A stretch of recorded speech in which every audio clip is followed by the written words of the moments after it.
Unacademy. Let's crack it. This is Mukesh from on academy.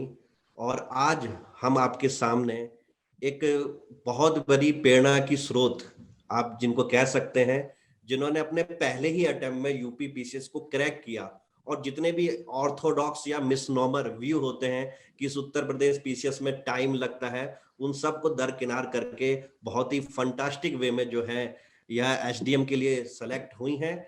चलिए बात करते हैं शिवाक्षी जी से। शिवाक्षी जी नमस्कार, कैसे हो आप?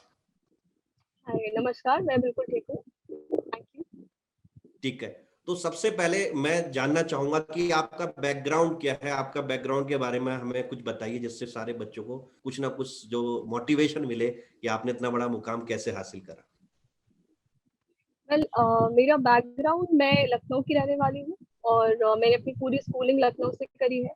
मैंने 11th और 12th स्टैंडर्ड में कॉमर्स स्ट्रीम से अपनी पढ़ाई करी है और फिर मैंने ग्रेजुएशन करी हुई है बीकॉम ऑनर्स, जो कि मैंने दिल्ली यूनिवर्सिटी से करी है, Shri Ram college of commerce से। एंड मेरा ये एक बचपन का सपना ही आप कह सकते हैं, to be a part of the administration. तो अपनी ग्रेजुएशन के बाद से मैं सिविल सर्विसेज एग्जाम्स के लिए प्रिपेयर कर रही थी और 2017 में मैंने अपनी ग्रेजुएशन कंप्लीट करी है एंड उसके बाद से ही मैं यूपीएससी और यूपीपीएससी के लिए प्रिपरेशन स्टार्ट करी थी मैंने।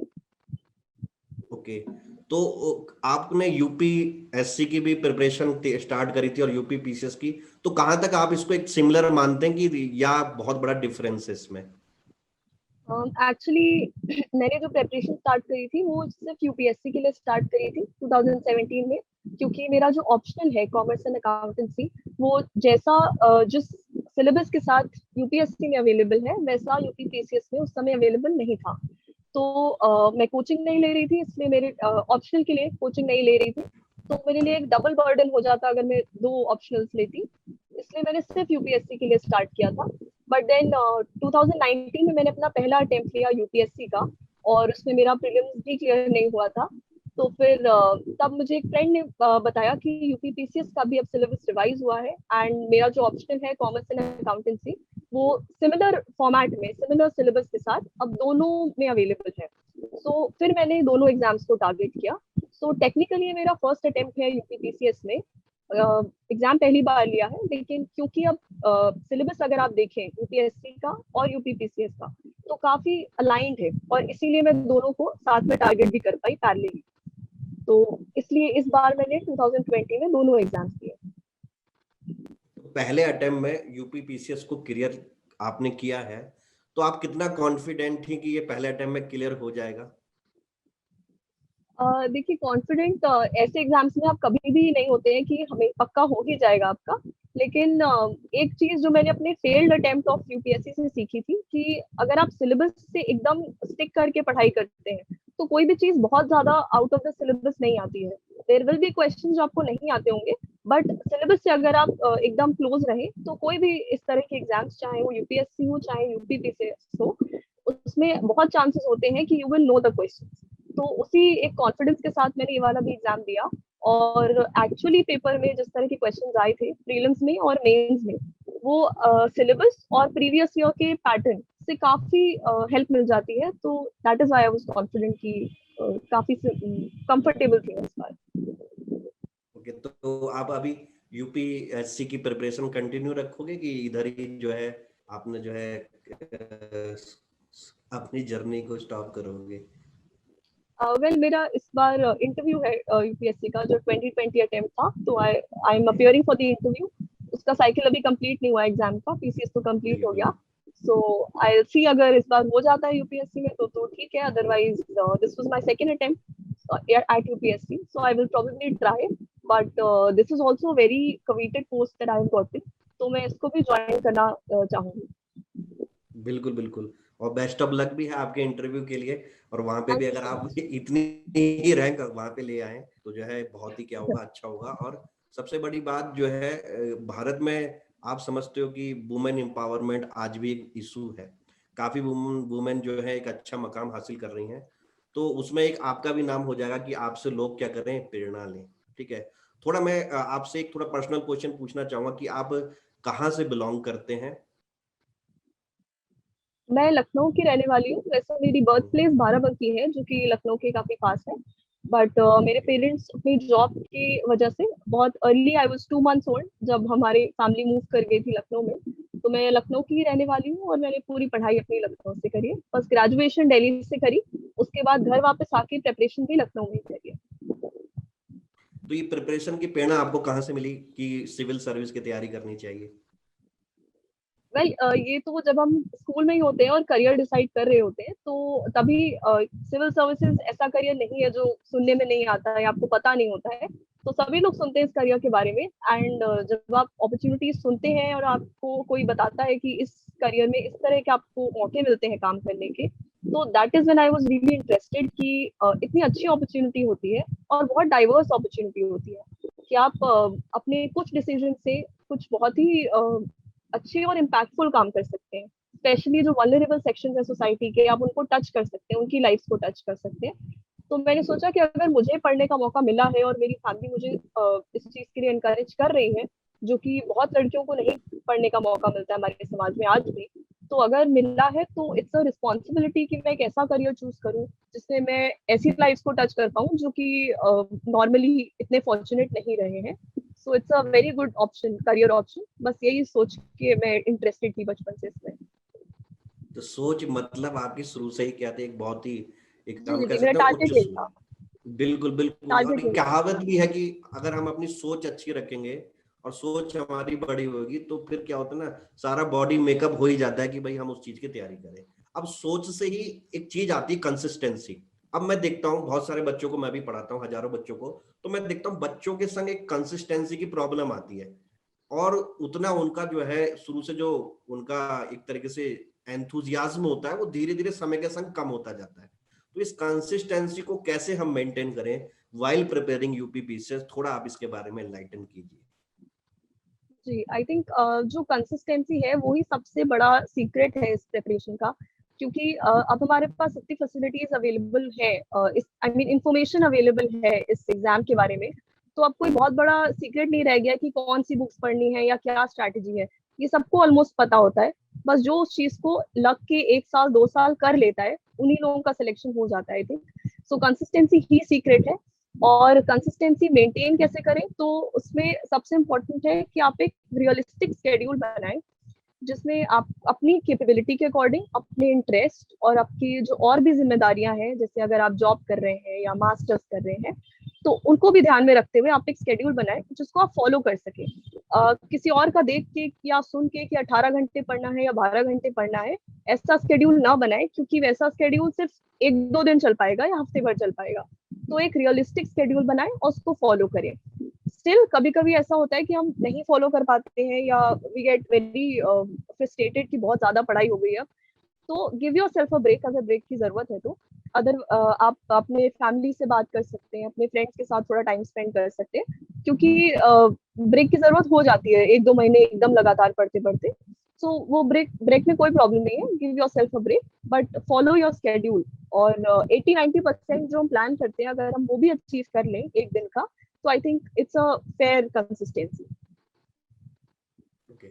जब हम ये प्रिपरेशन करते हैं, हमें देखना है कि प्रीलिम्स की भी प्रिपरेशन करनी, मेंस की भी, तो बच्चा कहाँ पे अपने आप को रोके कि यार अब इससे ज्यादा अगर मैं पढ़ रहा हूँ तो वो यूपी पीसीएस के जो है एरिना से बाहर है।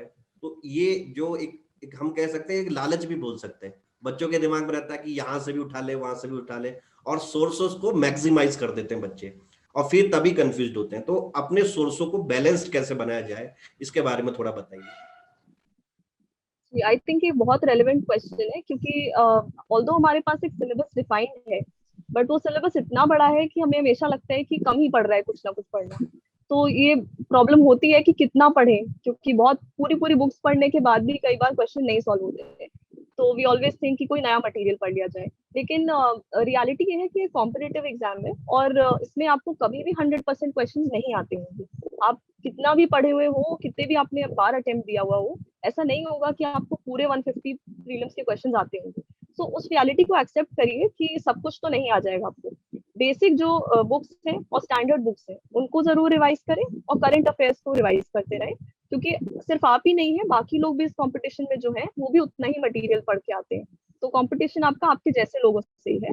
सो लिमिट करके बार बार रिवाइज करते रहिए, don't get attracted by new material कि कोई नए नोट्स आए हैं या कोई बुक आ रही है मार्केट में।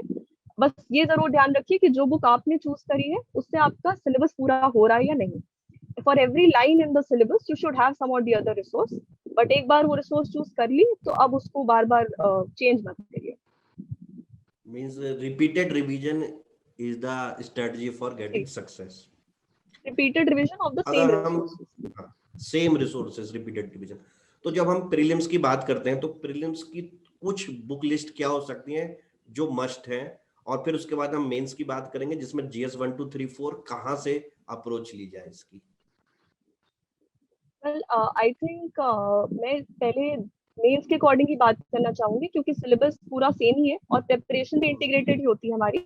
तो हम जीएस 1 से 4 तक अगर देखें, उन्हीं बुक्स से हमारा प्रीलिम्स भी हो जाएगा। तो जीएस 1 की अगर बात करें ब्रॉडली, हिस्ट्री के लिए मैंने फोर पार्ट्स में डिवाइडेड है आपकी history, ancient, medieval, modern and world history. तो एंशिएंट एंड मेडिवल के लिए मैंने ओल्ड एनसीईआरटीज रेफर करी है, सतीश चंद्रा सर की बुक और आर एस शर्मा सर की जो बुक है। और मॉडर्न के लिए मैंने सिर्फ स्पेक्ट्रम की मॉडर्न इंडिया पढ़ी थी। ऑल्दो बिपिन चंद्रा सर की बुक भी सजेस्टेड होती है, बट क्योंकि ये जो स्पेक्ट्रम की बुक है इट्स अ नोट फॉर्म में और ये बहुत ही कंसाइज बुक है, वो सब कवर कर लेती है, उतना ही रिवाइज कर ले तो काफी रहता है। एंड वर्ल्ड के लिए मैंने विजन आईएएस का जो मटेरियल है, फ्री रिसोर्स अवेलेबल है, उसको मैंने यूज किया था। तो ये चार हिस्ट्री के लिए। एंड ज्योग्राफी के लिए, ऑल्दो मुझे ऐसा लगता था कि मेरी ज्योग्राफी थोड़ी वीक है, इसलिए मैंने 6 से लेकर 12 तक की सारी एनसीईआरटीज रीड करी। बट जो लोग के पास ठीक ठाक बेसिक है वो लोग 6 to 8 तो बिल्कुल स्किप कर सकते हैं, इट्स वेरी एलिमेंट्री। और आप 9 से लेकर 12 तक पढ़ें। बट 11th की जो दो एनसीईआरटीज है, फिजिकल ज्योग्राफी और इंडियन ज्योग्राफी, वो दो बहुत इंपॉर्टेंट है, वही आपका मेन काम जो है उन्हीं से हो जाता है। उनको बार बार रिवाइज करने से मेंस के सारे आंसर्स आप इजीली लिख सकते हैं। देन सोसाइटी और विमेन वाला जो सेक्शन होता है, उसके लिए मैंने कोई स्पेशल बुक नहीं पढ़ी थी। और अगर आप क्वेश्चंस का नेचर देखें तो वो आप एडिटोरियल से या न्यूज़पेपर बेस्ड नॉलेज मैगजीन से आराम से लिख सकते हैं। वो कोई ऐसे टाइप कास्ट क्वेश्चंस नहीं होते जिनका बुक्स में आंसर मिले आपको, तो उसके लिए बुक्स नहीं रेफर करनी है। एंड एक बहुत इंपॉर्टेंट पोर्शन होता है आर्ट एंड कल्चर का, जो कि बहुत वाइड होता है एंड कई बार हमें लगता है कि उसके लिए कोई लिमिट नहीं है कि कितना पढ़ा जा सकता है। तो उसके लिए मैंने नितिन सिंघानिया सर की जो बुक है आर्ट एंड कल्चर पे, बस उसको रेफर किया था।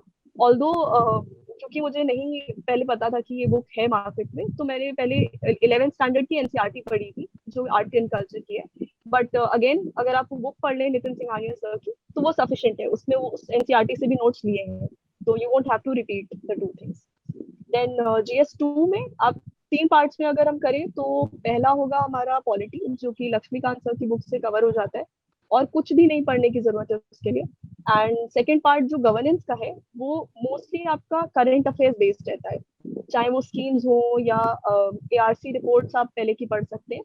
तो वो उसके लिए कोई बुक नहीं है, आप जो भी करंट अफेयर्स के सोर्स फॉलो कर रहे हैं, न्यूज़पेपर्स और मैगजीन्स, उन्हीं से उसको कवर करेंगे।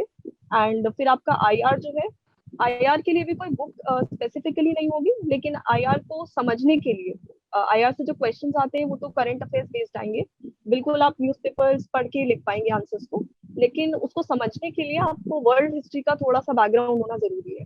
तो उसके लिए जो क्लास 11-12 की कंटेम्प्रेरी वर्ल्ड की पॉलिटिकल साइंस की एनसीईआरटी है, वो एक अच्छा सोर्स है। अगर आप उसको एक बार पढ़ लें और अपना वर्ल्ड हिस्ट्री का सिलेबस पहले कंप्लीट कर लें तो आप आईआर को बहुत अच्छे से समझ पाएंगे, आपको समझ आ जाएगा और फिर आप इजीली आंसर्स लिख पाएंगे।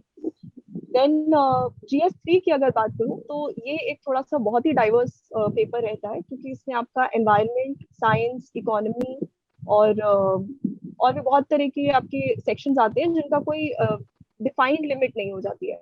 तो एनवायरनमेंट के लिए बुक वाइज अगर मैं बोलूँ तो मैंने शंकर आईएएस की जो एनवायरनमेंट की बुक होती है वो रेफर करी थी। एंड इकोनॉमी के लिए, क्योंकि मेरा कॉमर्स और बैकग्राउंड, कॉमर्स और इकोनॉमिक्स में बैकग्राउंड था, इसलिए मुझे बेसिक्स के लिए जरूरत नहीं पड़ती थी। और आप जो क्वेश्चंस देखते हैं वो करंट अफेयर्स के आते हैं। बट जिन लोगों को नहीं कोई बैकग्राउंड है इकोनॉमिक्स में, उनके लिए आई थिंक एक श्रीराम आईएएस की इकोनॉमी की बुक होती है, वो उनके जो नोट्स होते हैं वो प्रिंटेड अवेलेबल है, वो आप इजीली रेफर कर सकते हैं। एंड कुछ टॉपिक्स के लिए आप मृणाल के जो नोट्स होते हैं वो आप मृणाल सर के इजीली रेफर कर सकते हैं। देन बजट और इकोनॉमिक सर्वे तो करना ही पड़ेगा, वो आप किसी भी कोचिंग इंस्टीट्यूट के समरी उठा सकते हैं। एग्जैक्ट डॉक्यूमेंट तो बहुत बल्कि होता है, उसको पढ़ने में बहुत टाइम जाता है। सो समरी उठा के रेलेवेंट नोट्स निकाल लीजिए या उसी में मार्क कर लीजिए, उतना आई थिंक सफिशिएंट रहता है। Then I think environment and economy के बाद साइंस एंड टेक की अगर बात करें तो पीसीएस में स्पेसिफिकली साइंस से रिलेटेड पॉलिसीज और जो भी साइंस से रिलेटेड चीजें चल रही हैं, जैसे नैनो टेक्नोलॉजी बहुत न्यूज में है, तो ऐसी चीजें अक्सर आती हैं। और जनरल साइंस पीसीएस के प्रीलिम्स के लिए भी बहुत इंपॉर्टेंट टॉपिक है। अगर आपने नोटिस किया हो तो बहुत रिपीटेड क्वेश्चंस होते हैं इसमें, एंड जो वो क्वेश्चंस होते हैं वो टेक्नोलॉजी पे कम होते हैं और बेसिक बायोलॉजी, बेसिक केमिस्ट्री ऐसे क्वेश्चन ज्यादा होते हैं। तो उसके लिए आप एनसीईआरटी पढ़ सकते हैं, 10th स्टैंडर्ड की साइंस की जो एनसीईआरटी है, या फिर प्रीवियस ईयर के क्वेश्चंस अगर देख लें प्रीलिम्स के लिए, तो उसमें आपको बहुत सी चीजें रिपीटेड मिल जाएंगी, कुछ स्पेसिफिक डिजीज से रिलेटेड या स्पेसिफिक डेफिशिएंसी विटामिन, ये सब चीजें, तो वो पोर्शन वहां से इजीली आप कवर कर सकते हैं। एंड जीएस3 में यूपी पीसीएस में एक स्पेसिफिक मेंशन है कि यूपी रिलेटेड जो भी पॉलिसीज है आपकी, विमेन से रिलेटेड हो और यूपी की इकोनॉमी से रिलेटेड स्पेसिफिकली, तो इंडस्ट्री इकोनॉमी, ये ऐसा एरिया है जिसके लिए हमें कोई बुक नहीं मिलती है स्पेसिफिकली, लेकिन क्योंकि ये मेंशनड है अलग से सिलेबस में और इस पे बहुत डायरेक्ट क्वेश्चंस आते हैं, हर साल आते हैं, तो इसके लिए मैंने अलग से नोट्स बनाए थे। और मैंने गूगल सर्च करके बनाया था, जो कि मुझे दृष्टि के प्लेटफॉर्म पे मिला था, और एक घटना चक्र मैगजीन है उनके प्लेटफॉर्म पे इजिली मुझे कुछ कुछ मटेरियल मिल गया था, यूपी की इंडस्ट्री रिलेटेड प्रॉब्लम्स और यूपी का बजट और हमारे जो अभी रिसेंट पॉलिसीज है, प्रॉपर कंपेंडियम्स होते हैं, आप उनसे अपने नोट जरूर से बनाएं, क्योंकि इससे बिल्कुल डायरेक्ट क्वेश्चंस आएंगे और उनको आप इजीली आंसर कर सकते हैं। देन जीएस4 की अगर मैं बात करूं तो वो आपका एथिक्स का पेपर है।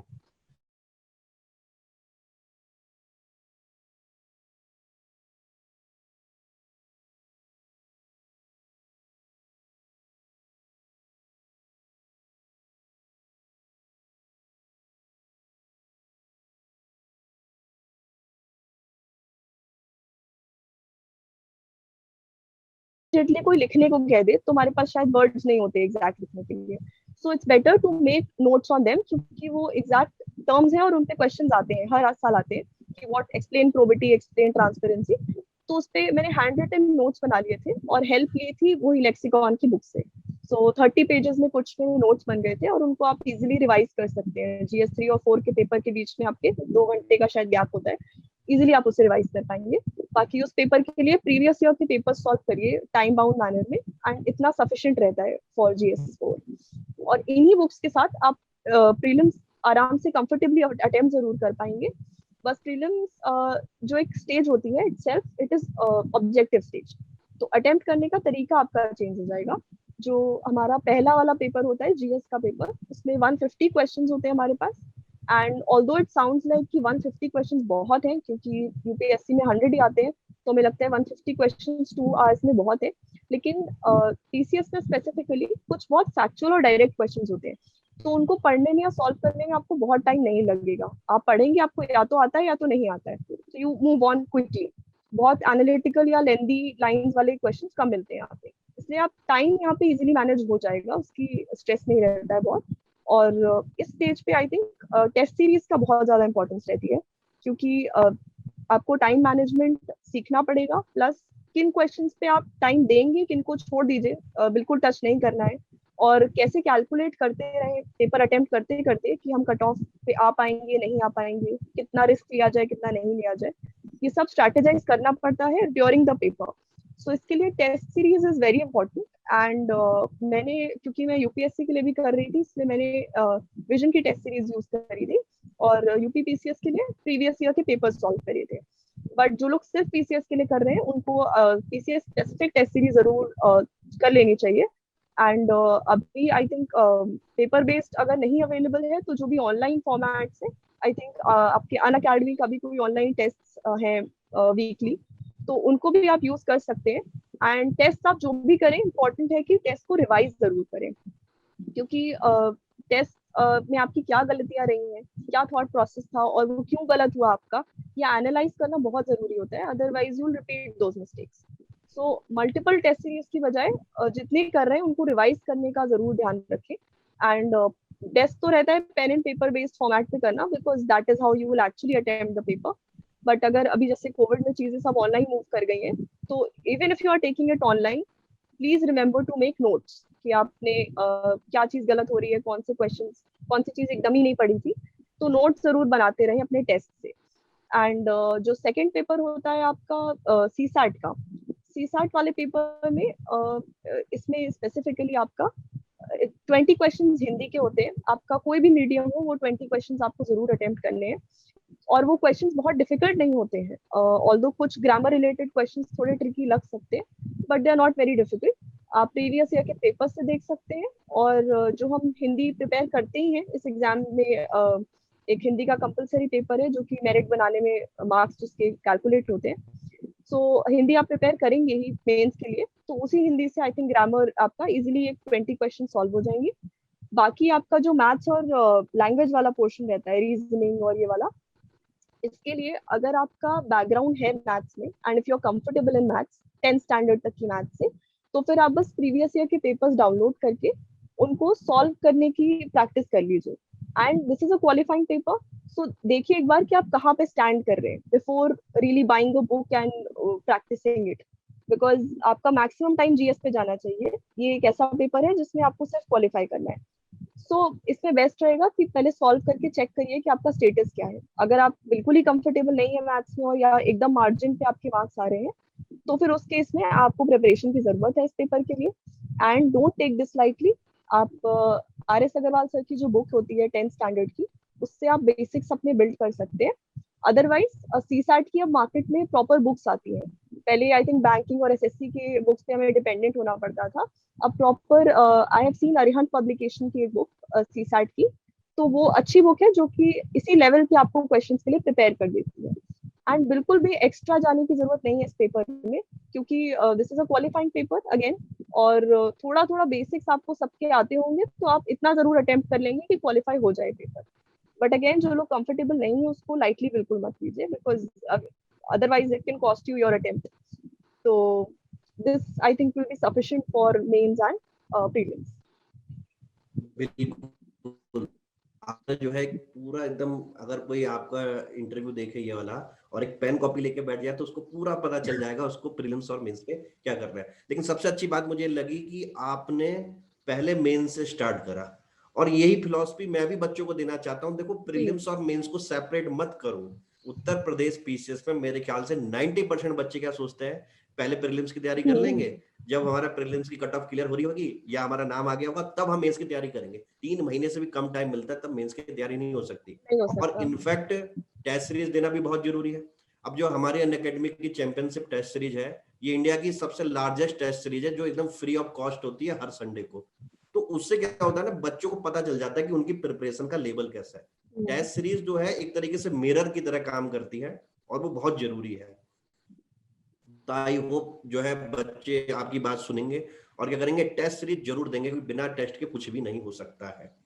अच्छा, आपने जो मुझे ये बताया, एक मैं छोटा सा क्या कहते हैं शब्दों में आपका आंसर सुनना चाहूंगा कि वो बच्चे जो अभी तक कह रहे हैं कि हम प्रीलिम्स की ही तैयारी करेंगे, इनफैक्ट अगर मान लो प्रीलिम्स का रिजल्ट उनका अच्छा नहीं आता है, उसके बाद भी वो दोबारा प्रीलिम्स में चले जाते हैं, तो जो उनकी प्रीलिम्स प्रीलिम्स प्रीलिम्स की साइकिल चल रही है, क्या ये सही चल रही है, या उनको दोनों को साथ लेके चलना पड़ेगा, फेल होने के बाद भी अगर पहले अटेम्प्ट में प्रीलिम्स में फेल होते हैं तो?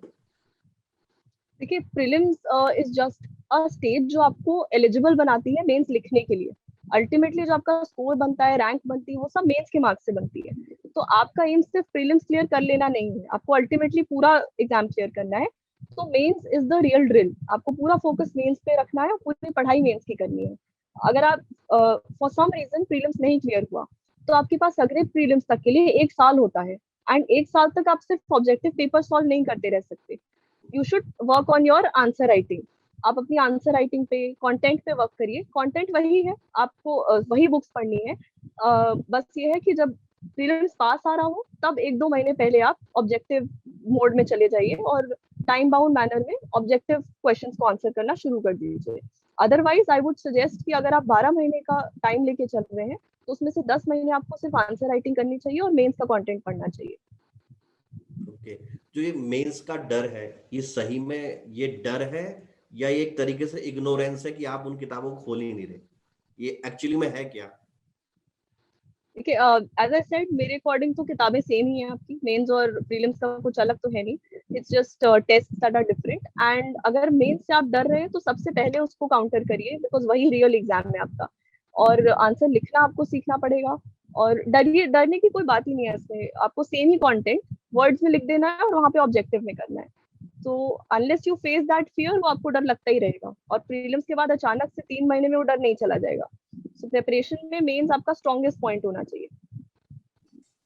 तो ऑप्शनल की आपकी क्या स्ट्रेटेजी रही थी और क्या क्या बुक लिस्ट थी आपके पास? जी, मेरा ऑप्शनल एक्चुअली काफी अनकन्वेंशनल कहा जाएगा, क्योंकि बहुत लोग ये ऑप्शन नहीं लेते हैं। और इसीलिए बहुत मुझे प्रॉब्लम इस एरिया में हुई थी कि सिविल सर्विसेज से रिलेटेड इस ऑप्शनल पे बहुत कम रिसोर्सेज और इंफॉर्मेशन अवेलेबल है। और जैसा मैंने कहा, इससे पहले तो अवेलेबल ही नहीं था ये ऑप्शन इस फॉर्म में पीसीएस में। सो जब से हुआ है अवेलेबल, तब से भी कोई प्रीवियस ईयर प्रॉपर क्वेश्चंस नहीं हमारे पास। तो बहुत थोड़ा सा एक प्रॉब्लम रहता है, इसलिए मैं बुक लिस्ट तो जरूर शेयर करना चाहूंगी, सबकी हेल्प आई थिंक इससे बहुत हो जाएगी। तो इसमें 2 पेपर्स हैं आपके, अकाउंटेंसी पेपर 1 आता है और कॉमर्स पेपर 2 रहता है। सो अकाउंटेंसी में मैंने जो है यूपीएससी से थोड़ा सा डिफरेंट आता है, क्योंकि यहाँ पे कुछ टॉपिक्स हैं जैसे हायर परचेज सिस्टम और ब्रांच अकाउंटिंग एक्सेट्रा। तो उसके लिए मैंने अपनी ग्रेजुएशन बुक्स ही रेफर करी, क्योंकि उन बुक से ऑलरेडी हम पढ़ चुके होते हैं एक बार, हमें पता होता है कि कौन से कहाँ पे कौन से क्वेश्चंस आपको करने हैं सॉल्व, और कौन से बस ऐसे रीड करके आप कर सकते हैं। क्योंकि अकाउंटेंसी में प्रैक्टिस करने में बहुत टाइम जाता है, अदरवाइज पूरे पूरे question, each question can take you 15 minutes. तो अगर आप फेमिलियर बुक से पढ़ाई करते हैं तो आपको पता है कि क्या पढ़ना है, क्या स्किप करना है। नई बुक्स उठाएंगे तो फिर पूरा एक बार लगेगा उस बुक को समझने में। इसलिए मैंने बीके गोयल सर की बुक से पढ़ा है मोस्टली अकाउंटिंग, क्योंकि वो मेरे ग्रेजुएशन का था वही बुक्स। बट मैं एडवाइस करूंगी कि आप लोग जिस भी बुक से उसको पढ़ रहे हैं, जो भी कॉमर्स के स्टूडेंट्स हैं, चाहे उन्होंने सीए के लिए पढ़ा हो या अपने बीकॉम पे किसी भी यूनिवर्सिटी की कोई भी बुक से पढ़ा है, उसी बुक्स को रेफर करें। बस ये जरूर ध्यान रखिए कि सिलेबस का हर हिस्सा आपने कंप्लीट कर लिया है, क्योंकि अकाउंटिंग इज मैथमेटिकल, उसमें कुछ चेंज नहीं हो जाएगा एक बुक से दूसरी बुक में। अकाउंटिंग रूल से होती है, वो रूल सेम है। So use your book, don't go by कि टॉपर्स ने बीके गोयल से पढ़ा तो आपको भी वही पढ़ना है। Whatever your book is, it's a good book. And कुछ पोर्शन इसके होते हैं जैसे कि फाइनेंशियल मार्केट्स, और आई थिंक टैक्सेशन है नहीं इसमें, फाइनेंशियल मार्केट्स ही है, जिसपे हमें कोई बुक नहीं मिलती है। और उसके लिए मैंने रैंकर्स क्लासेस के नोट्स को यूज किया था। रैंकर्स कॉमर्स क्लासेस है दिल्ली में, वो अच्छे नोट्स प्रोवाइड करते हैं, वो आप मार्केट से ले सकते हैं, और उन कोचिंग से भी आई थिंक अवेलेबल होते हैं। देन कॉमर्स के लिए भी बुक्स तो आपके पास है, और कॉमर्स का सिलेबस एग्जैक्टली यूपीएससी जैसा ही है, तो उसके लिए बहुत ज्यादा कंफ्यूजन नहीं होता है। जो लोग सिर्फ पीसीएस के लिए पढ़ रहे हैं वो भी रैंकर्स कॉमर्स क्लासेस के वो नोट्स ले सकते हैं। एंड ऑल्दो ये भी, इनमें भी जो टॉपिक्स हैं वो आपने कभी ना कभी ग्रेजुएशन में पढ़े होंगे, और उसके लिए भी बुक्स होंगी आपके पास। बट इसके लिए आई वुड एडवाइज यू कि आप सिर्फ नोट्स पे रहें, क्योंकि ये मैनेजमेंट वाले टॉपिक्स हैं, ऑर्गेनाइजेशन बिहेवियर थ्योरी एक्सेट्रा। तो इसमें अगर आप बुक्स पे पढ़ने बैठेंगे तो सिलेबस कभी खत्म ही नहीं होता है। इसलिए नोट्स पे ही रेफर करें, और छोटे छोटे क्वेश्चन होते हैं, आप उसे इजीली एक्सपैंड अपने आप कर लेंगे नोट्स से। तो ये 2 रिसोर्सेज आई थिंक आप इजीली इस ऑप्शनल को इससे हैंडल कर सकते हैं। बस प्रीवियस ईयर क्वेश्चंस नहीं मिलते हमें, तो अपने बुक के क्वेश्चंस को आप सॉल्व करिए, और यूपीएससी का कॉमर्स ऑप्शनल के जो क्वेश्चंस हैं अकाउंटेंसी के, उनको जरूर देखते रहिए, उससे काफी हेल्प मिल जाती है इस ऑप्शन के लिए। बिल्कुल, यूपीएससी लेवल के अगर आप क्वेश्चन अटेम्प्ट कर सकते हो तो उत्तर प्रदेश पीसीएस में ऑप्शनल के तो हो ही बन ही जाएंगे। तो काफी अच्छे वे में आपने जो है प्रीलिम्स को भी समझाया, मेंस को भी समझाया और ऑप्शनल को भी समझाया। जिनका अकाउंटेंसी होगा उनको डेफिनेटली बहुत ज्यादा फायदा होगा। और अक्टूबर 24 को प्रीलिम्स है बच्चों का 2021 वाला। तो आप बच्चों को क्या सलाह देना चाहेंगे? ठीक है, और जो आपका जो है मैसेज होगा, इसके बाद हम क्या करेंगे, ये इंटरव्यू को यहीं पे समाप्त करेंगे। तो क्या मैसेज है आपका हमारे ढेर सारे एस्पायरेंट का, जो अन अकेडमी से जुड़े हैं उनके लिए भी, और जो अन अकेडमी से नहीं जुड़े उन लोगों के लिए भी? तो अभी हमारे पास 2.5 मंथ्स है अराउंड प्रीलिम्स के लिए। एंड ये वो टाइम है कि हम एकदम प्रीलिम्स मोड में आ जाए, क्योंकि अब आपकी आंसर राइटिंग एवरीथिंग वो या तो कम होती जानी चाहिए या तो अब बंद हो जानी चाहिए। तो प्रीलिम्स के लिए आप वही टेस्ट सीरीज अपनी स्टार्ट करें और हर दिन एक टेस्ट तो लेना ही लेना है। आई वुड सजेस्ट आप लिमिटेड टेस्ट लें और उनको रिवाइज करें। मेरा ये तरीका था कि मैं 30 दिन पहले टेस्ट अपने खत्म कर देती थी एंड उसके बाद अगले 30 दिन उनको सिर्फ रिवाइज करते थे। और बाकी आप ऐसा कर सकते हैं कि अपने जो रिवीजन है, अपने कंटेंट का रिवीजन भी आपको तैयारी रखना है साथ साथ। सो प्रिपेयर अ शेड्यूल, बिल्कुल एक प्रॉपर शेड्यूल बना के, जैसे पॉलिटी रिवाइज हो रहा है तो पॉलिटी के टेस्ट चल रहे हैं, हिस्ट्री रिवाइज हो रहा है, हिस्ट्री के टेस्ट चल रहे हैं, तो इस तरह से अपना रिवीजन कंप्लीट कर लीजिए एंड प्रीवियस ईयर के क्वेश्चंस को भी जरूर रिवाइज करते रहिए। And it's just an exam, तो बहुत ज्यादा स्ट्रेस मत लीजिए कि नहीं प्रीलिम्स होगा तो क्या करेंगे, तो फिर से अगला अटेम्प्ट देंगे, इसलिए बहुत ज्यादा स्ट्रेस मत लीजिए, वरना प्रेजेंस ऑफ माइंड हमारा खराब हो जाता है अगर हम बहुत ज्यादा स्ट्रेस लेते हैं तो अपनी परफॉर्मेंस पे इम्पैक्ट पड़ता है। इसलिए just stay confident and comfortably हो जाएगा अगर आप अच्छे से प्लान करेंगे तो।